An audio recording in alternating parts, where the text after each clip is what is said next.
Usa ka 7-month-old baby boy nga gisuwayan og kidnap sa usa ka 59 anyos nga babae sa Surigao City ang naluwas. Maong bata ang planong dalhon sa sospek sa Siargao Island. Inahan sa bata, mibutyag nga gilipat siya sa sospek, rason nga nakuha ang bata kaniya. Ano ang report ni Cyril Chavez?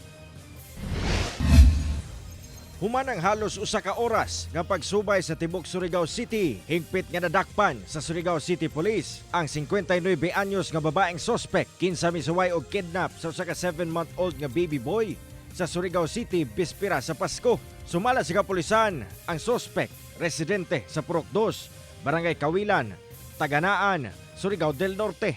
Apan kasamtangang nagpuyo sa Siargao Island. Matod pa, pasado alauna sa hapon nakadawat ang ilang pulis nga anaa sa mall og reklamo gikan sa 18 anyos nga inahan. Saysay sa biktima, nawala ang iyang anak.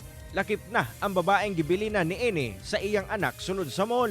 Butang nga gisubay gileon sa PNP ang mga CCTV sa lugar.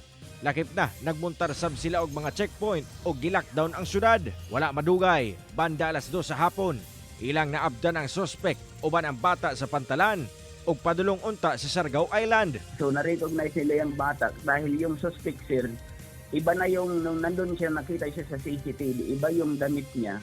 Tapos yung nung nandun na siya na-intercept sa may Global Port, iba na yung damit niya. Tapos yung bata, binihisan niya.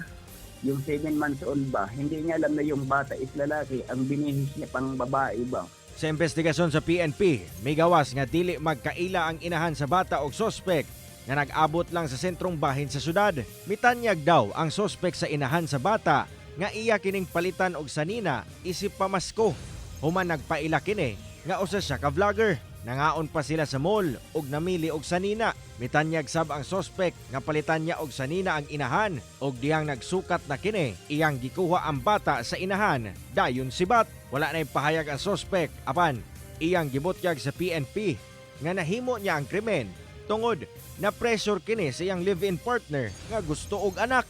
May intention talaga siya na kunin yung bata kay ang base doon sa investigation namin, yung bata dadalhin niya doon sa dadalhin niya doon sa Siargao ba. Siguro palakihin niya yung bata. Gisubay sab sa PNP ang background sa sospek o wala sila nakita nga daang criminal record ni ini o kung miyembro ba siya sa usa ka sindikato. Apan bisan pa ni ini, bag-atubang og kasong kidnapping of minor in relation to RA 7610 o Special Protection of Children Against Child Abuse, Exploitation and Discrimination Act ang sospek. Pag hindi natin kilala yung tao, huwag nating pagkatiwalaan lalo na yung mga importanteng bagay natin, yung pera, yung bag, or mga alahas. Kaya usually yan yung mga kalimitang krimen na nangyayari, lalo na ngayong Yuletide season, yung mga budol-budol. Cyril Chavez, 1 Mindanao.